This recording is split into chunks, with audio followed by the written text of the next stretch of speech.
अल्लाह वबरकातुहू। मैं हूँ एडवोकेट मोमना शहजीम और आप देख रहे हैं मेरा YouTube channel discussion on law and politics. आज का जो मेरा टॉपिक ऑफ डिस्कशन है वो ये है कि जिस तरह से किसी शख्स के साथ कोई ज्यादती होती है और कोई उसका लीगल राइट इन्फ्रिंज होता है, तो जो शख्स उसका राइट इन्फ्रिंज करता है, खास तौर पर मैं बात कर रही हूँ कि इन केस जब हम क्राइम की बात करते हैं, तो जो पर्सन किसी दूसरे शख्स के अगेंस्ट कोई क्राइम करता है तो वो मुजरिम कहलाता है, यानी कि एक्यूज्ड जो है वो पर्सन कहलाता है। तो अब कहने का मतलब ये है कि मुजरिम से पहले किसी इंसान की जो स्टेट होती है वो मुल्जिम की होती है। मतलब ये है कि उसको आप डायरेक्ट मुजरिम नहीं कह देते। ये भी हो सकता है कि किसी इंसान ने, किसी शख्स ने किसी के खिलाफ दुश्मनी की बेसिस पे एफआईआर कटवाई और पुलिस ने तो हरकत में आना ही था, उसको गिरफ्तार करना और दूसरी चीजें जो कि कानूनी मामलात होते हैं, ठीक है, उसको मद्देनजर रखते हुए शख्स को गिरफ्तार करना और बाकी चीजें करना कानूनी लिहाज से फर्ज बन गया।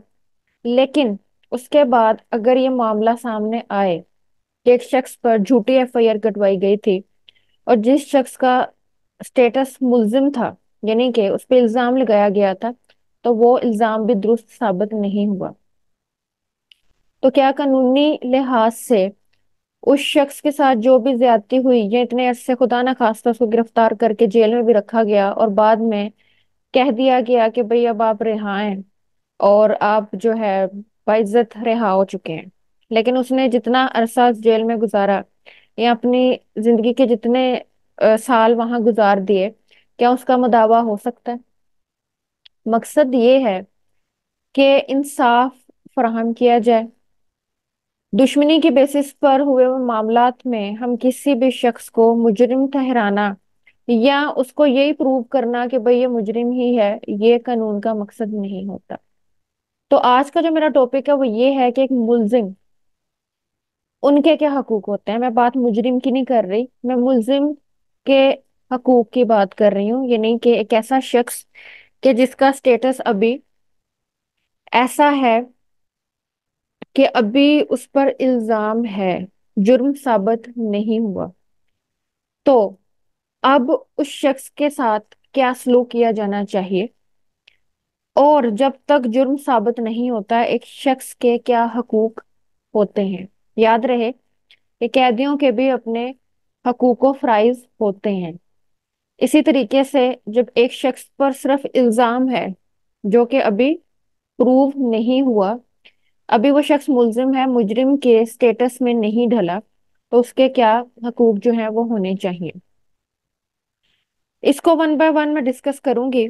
इस टॉपिक के अंदर एक तो डिस्कशन के लिहाज से पॉइंट हमारा ये आ जाता है गिरफ्तारी का कॉन्सेप्ट। दूसरा, हमारे कुछ पुलिस के रूल्स हैं कि जिनको मद्देनजर रखते हुए मुल्जिमान के साथ सलूक जो है वो किया जाता है। तो सबसे पहले हम बात कर लेते हैं गिरफ्तारी की। गिरफ्तारी से मुतल्लिका अगर हम तरीक़ाकार की बात करें तो वो हमारा ज़ाब्ता फौजदारी की 46 दफा है कि जिसके अंदर बताया गया है कि गिरफ्तारी किस तरह से की जाए। तो आइए देखते हैं कि उसके क्या मामलात हो सकते हैं।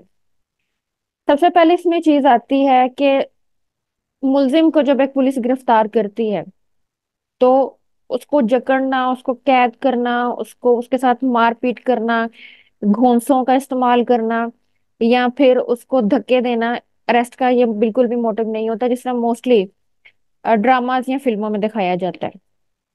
ये चीज कानूनी लिहाज से कतई जायज नहीं है।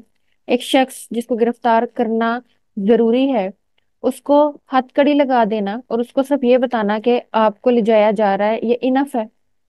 मारपीट या इस तरह का कुछ भी करना जायज नहीं है। हाँ, अगर वो शख्स जो है पुलिस के रास्ते में रुकावट पैदा करता है, यानी कि किसी भी किस्म की मुजाहमत कर रहा है या भागने की कोशिश कर रहा है, तो उस सूरत में कुछ ताकत का इस्तेमाल करने का पुलिस के पास इख्तियार है। हाँ, तीसरी सिचुएशन भी बताई जाती है कि पुलिस असले का इस्तेमाल नहीं कर सकती, अमूमी तौर पर बिल्कुल भी नहीं कर सकती। लेकिन कोई ऐसा शख्स के जिसके ऊपर कोई ऐसी ऑफेंस करने का चार्ज है कि जिसकी सजा सजाए मौत या उम्र कैद है, तो उस सूरत में अगर वो भागता है तो पुलिस के पास इख्तियार है कि असला का इस्तेमाल करके भी उसे रोक सकती है। जिस तरह मोस्टली हम ड्रामों में या वैसे देखते हैं कि एक शख्स जो है वो फरार हुआ, तो पुलिस ने उसको फायर किया। फायर करने का मकसद किसी ऐसे बॉडी पार्ट पे फायर करना कि जिससे वो आगे भाग ना सके, ना कि उसको बिल्कुल डेड करना मोटिव है। लेकिन ये इंतहाई सूरत है। बस सूरत दीगर, अगर कोई शहरी हौसला और हिम्मत से इस चीज को फेस करता है, भागता नहीं है, और वो देखेगा कि आया देखा जाए कि क्या मामलात हैं। एक शख्स का भागना भी इस चीज की तरफ इशारा करता है कि शायद वाकई ही ये शख्स जो है वो कुछ ऐसा किया है इसने कि जिसकी वजह से ये फरार जा रहा है। अच्छा जी, अब सबसे पहले तो हमारा ये चीज आ गई, अरेस्ट का कॉन्सेप्ट था। दूसरा हमारा एक पुलिस रूल है जो कि 24 रूल और उसका सबसेक्शन 12 है, यानी कि जिसे हम 24/12 भी कहते हैं, कि जितने भी संगीन जुराइम हैं उनकी रिपोर्ट जल्द से जल्द पुलिस ने अपने हायर अथॉरिटी को जमा करवानी है। ठीक है, उसकी जो रिपोर्ट है फौरन सुप्रिंटेंडेंट पुलिस के पास भिजवाई जाएगी। ये रूल मैं आपको दोबारा बता दूं, ये मुल्जमान के हकूक में से उसका एक हक है कि बात सिर्फ निचले अमले तक ना रहे, बल्कि पूरी की पूरी आपने हायर अथॉरिटी तक पहुंचानी है। नंबर 3 पे 24 सब रूल 17 है, यानी कि 24/17 है। उसके मुताबिक तफ्तीशी मराहिल की बाबत डिस्ट्रिक्ट मजिस्ट्रेट और पुलिस के अहकाम बाला को रिपोर्टें भिजवाना, यानी कि आप जो भी तफ्तीश कर रहे हैं उससे रिलेटेड आपने हायर अथॉरिटी को आगाह रखना है। उसके बाद आता है हमारे पुलिस रूल्स में 24/18। इसके तहत रिपोर्ट्स आला हुकाम के ऑफिस में भी होना जरूरी है, यानी कि जिस तरह से हम कहते हैं कि कोई एक चीज है तो उसकी कापियां होनी चाहिए, ताकि ये पता चले कि वो केस जो है, वो जो मुद्दा है, वो किसी एक जगह पे नहीं पड़ा, बल्कि वो मुकम्मल तौर पर एक प्रोसेस के अंदर फाइल है और मामला को फाइंड आउट करने की कोशिश की जा रही है। तो वो फाइल जो है हायर अथॉरिटीज के पास भी पूरी की पूरी मौजूद होनी चाहिए। ये है 24/18। अब 5वें नंबर पे जो अहम आता है, वो इस चीज को हम नजरअंदाज तो नहीं कर सकते कि जिस तरह से एक मर्द जुर्म करता है औरत भी जुर्म करती है, तो जब औरत जुर्म करेगी तो उसको भी पकड़ा जाएगा। अब ये तो नहीं है कि औरत को ये समझ के कि भाई ये औरत है तो उसको छोड़ दिया जाएगा या कुछ ऐसे। हाँ, बस ये बात बिल्कुल है कि एक मर्द की निस्बत औरत के साथ जो मामला हैं वो जरा मुख्तलिफ होते हैं। बहरहाल उसमें ये है कि जो गिरफ्तारी के मामलात हैं, तफ्तीश के मामलात होते हैं, उसमें बड़ी सोच विचार के साथ औरत की गिरफ्तारी के सिलसिला में भी चीजें देखी जाती हैं, तफ्तीशी मामलात में भी देखी जाती हैं। ठीक है, लेडी पुलिस का होना वहां पर जरूरी है। ठीक है, उनकी मौजूदगी में जो औरत है उसका बयानात लिए जाते हैं और बाकी चीजें जो है वो इसके साथ मुंसलिक हैं। तो कहने का मकसद ये आता है कि उसको एक मेल की तरह ट्रीट नहीं किया जा सकता। ये चीज हमें बताता है 26 और उसका रूल 18। उसके बाद छठा है कि अक्सर ये चीज होती है कि एक जो मुल्जिम है वो एक सूबे से किसी दूसरे सूबे में, अब उसके ऊपर जो चार्ज है वो एक हीनियस ऑफेंस का है कि भाई उसमें उसको पकड़ना है, तो पुलिस के पास इख्तियार है वो किसी दूसरे सूबे से भी उसे पकड़ सकती है, लेकिन दूसरे सूबे में कार्रवाई नहीं की जा सकती क्योंकि वो दायरे इख्तियार में वो चीज नहीं आती। तो इस सूरत में पुलिस को ये इख्तियार जरूर है कि वो वहां के मुतल्लिका हुकाम जो हैं उन तक मामला की रिपोर्ट देंगे, और इसके साथ साथ अपने मुतल्लिका इलाके में भी दे देंगे कि भाई फलां शख्स था, वो फलां जगह पे पकड़ा गया। और दोनों सूबों की हुकूमतों को इस चीज का नॉलेज होगा कि वो शख्स जो है वो पकड़ा गया, और पुलिस ने कोई भी चीज जो है वो अपने पास मख्फी नहीं रखी।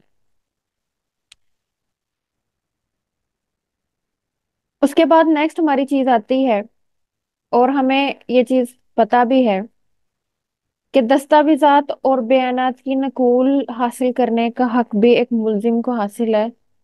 और हम ये अपना दफा फौजदारी, हमारा ज़ाब्ता फौजदारी जो है उसकी दफा में पढ़ते हैं कि आपके पास जो भी दस्तावेजात और बयानात हैं, आपने मुलजिम को इस चीज़ के बारे में आगाह करना है। उसकी कॉपियाँ, उसकी नकूल मुकम्मल तौर पर उसे पहुंचाई जाती हैं, जिसमें से सब चीज़ें पता चलती हैं कि भाई उसको अदालत में बुलाया क्यों गया है और क्या क्या चीज़ें उसके अगेंस्ट मौजूद हैं।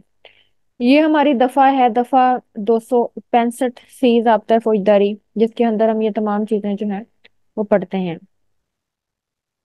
फिर उसके बाद हम देखें तो एक शख्स को ये जानने का हक हासिल है कि उसे किस जुर्म में गिरफ्तार किया गया है। फिर इसके अलावा वकला, अजीजों और रिश्तेदारों से मुलाकात का हक भी उस शख्स को हासिल है। इसके अलावा खुराक और जरूरी सामान का असूल।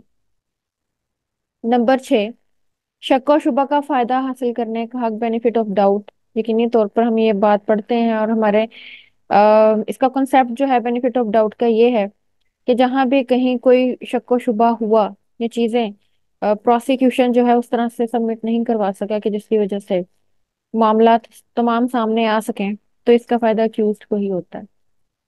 तो जब आपको किसी शख्स के अगेंस्ट कोई चीज मिली ही नहीं, तो आप उसे किस तरह से और किस बेसिस पे सजा दे सकते हैं।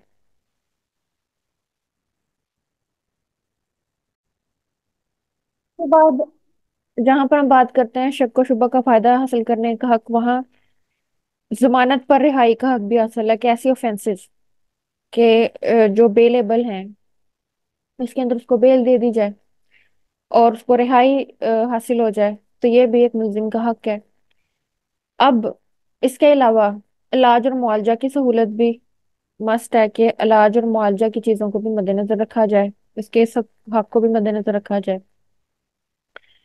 इसके अलावा जब हम पुलिस से कहते हैं कि चालान जो है मुकम्मल करके पेश करे, तो वो भी इसका हक है कि पूरी रिपोर्ट तैयार करके अदालत में पेश की जाए। ये भी एक किस्म का हक है, और जो पुलिस है उसका ये फर्ज है कि वो अपना काम मुकम्मल करे। हाँ जी, हक्के जीरा।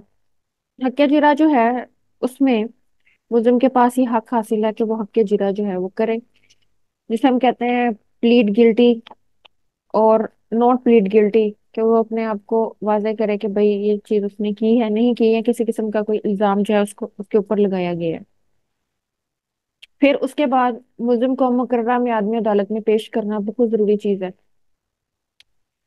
फिर फौरी समाअत मुलजिम का तस्लीम शुदा हक है। यह हमारा कॉन्स्टिट्यूशन देता है कि एक शख्स को सुना जाए, फेयर ट्रायल, हियरिंग। ठीक है, तो एक हमारी साइटेशन भी है कि no one should be condemned unheard, कि किसी भी शख्स को बिना सोचे समझे या उसे सुने बगैर कंडेम्ड नहीं किया जा सकता कि वो अपनी बात ना करे। तो एक तरफा एक तरफा किसी की बात सुनकर फैसले नहीं होते। जहां पर मामला सिविल की बात कर रही हूँ, एक्स पार्टी भी हो जाए, वहां पर दोबारा से एक्स पार्टी को डिसमिस करने की, उसको खत्म करने की इस्तदा मंजूर कर ली जाती है मोस्टली, ताकि दूसरी जो पार्टी है उसका मौकफ जो है वो सुना जा सके। अच्छा जी, उसके बाद क्या आता है? फौरी समाअत मुलजिम का तस्लीम शुदा हक है। ये हमें पता है क्रिमिनल के अंदर ज्यादा से ज्यादा जल्दी और स्पीडी ट्रायल का कॉन्सेप्ट है, तो उसमें देर नहीं होनी चाहिए। फिर इसके अलावा दोहरी सजा, मतलब एक शख्स जब अपने जुर्म की सजा काट चुका है, तो उसे दोबारा जो है उसी जुर्म में सजा नहीं दी जा सकती। तो जो कॉन्सेप्ट है डबल जेओपार्डी का, वो बार बार नहीं हो सकता। उसके बाद आगे आ जाता है कि हाँ जी, शनाख्त परेड का मुतालबा मुलजिम का हक है। ठीक है, मुलजिम को बेड़ियां नहीं पहनाई जा सकती। अगेन वही चीज आ जाती है कि एक शख्स के साथ ये ट्रीटमेंट नहीं की जा सकता, ना ही ये वो दौर गुजर रहा है कि जिसमें गुलामी का वो कंसेप्ट है कि बेड़ियां डाल के किसी को लाया जाए। इसके अलावा کھلے عام سماعت ملزم کا حق ہے، جیل سے منتقلی نہیں ہوگی۔ مطلب اس طرح سے بلا بغیر کسی وجہ، بغیر اتھارٹیز کو بتائے بغیر یا کسی کنفرمیشن کے بغیر ایک شخص کو دوسری جگہ منتقل نہیں کیا جا سکتا۔ اگین ایک اور بات، مرضی کا وکیل۔ ہاں جی، ایک ملزم کا حق ہے کہ وہ اپنی مرضی کا وکیل کر سکے۔ درخواست ضمانت دائر کرنے کا حق حاصل ہے اسے۔ وکیل مقرر کرنے کی مہلت دینا حکومت کی ذمہ داری ہے، عدالت کی ذمہ داری ہے کہ وہ اس کو اتنا وقت دے تاکہ وہ اپنا وکیل کر سکے اور جو اپنا موقف ہے اس کو پرسو کر سکے۔ اس کے علاوہ ایک اور چیز آتی ہے کہ اگر وہ اپنے ایکسپینسز نہیں اٹھا سکتا اور وہ وکیل نہیں کر سکتا تو یہ سرکار کی ذمہ داری ہے کہ مفت قانونی امداد فراہم کی جائے۔ اس کے علاوہ اسے شہادت صفائی پیش کرنے کا حق حاصل ہے کہ وہ تمام چیزیں پیش کرے کہ جس کی وجہ سے وہ اپنے آپ کو ایک ملزم ہونے کا چارج ہے وہ ختم کروا سکے، تاکہ الزام بھی غلط ثابت ہو اور اس کا سٹیٹس چینج نہ ہو، مطلب ملزم سے مجرم نہ بنے۔ تو یہ تمام چیزیں جو ہے یہ ہمارے لا نے ایک اس شخص کو دی ہیں جو کہ ابھی ملزم ہے، مجرم نہیں بنا۔ اور یہ چیز کہی جاتی ہے کہ اکیوز جو ہے وہ لا کا ایک فیورٹ چائلڈ ہے۔ اور یہ کیوں کہا جاتا ہے؟ کیونکہ جو شخص ہے اگر اس نے جرم کر لیا ہے تو اس نے تو کر لیا، جس شخص کو اس سے تکلیف ہوئی ہے بما اسٹیٹ، تو اسٹیٹ تو اندر آئے گی آئے گی، تو انہوں نے سب چیزیں پیش کرنی ہے کہ بس اس شخص نے یہ جرم کیا ہے، اور شہادتیں پیش کرے کہ بھئی واقعی ہی اس شخص نے یہ جرم کیا۔ تو کہنے کا مقصد یہ آتا ہے کہ مجرم جرم کر کے آرام سے بیٹھ جاتا ہے اور تماشا دیکھتا ہے، اور جو دوسری پارٹی ہے اس کو یہ چیزیں کرنی پڑتی ہیں کہ بھئی اس نے یہ جرم کیا۔ تو ایک بات واضح ہے کہ ملزم کو مجرم ٹھہرانے کے لیے شہادتوں کا ہونا بہت ضروری ہے، اور بعض اوقات جھوٹی ایف آئی آر کٹوا کر بھی لوگوں کو سزائیں دلوائی جاتی ہیں۔ تو قانون کا مقصد یہی ہوتا ہے کہ انصاف کے تقاضوں کو پورا کرنے کی کوشش کی جائے اور کسی سے زیادتی نہ کی جائے۔ السلام علیکم ورحمۃ اللہ وبرکاتہ۔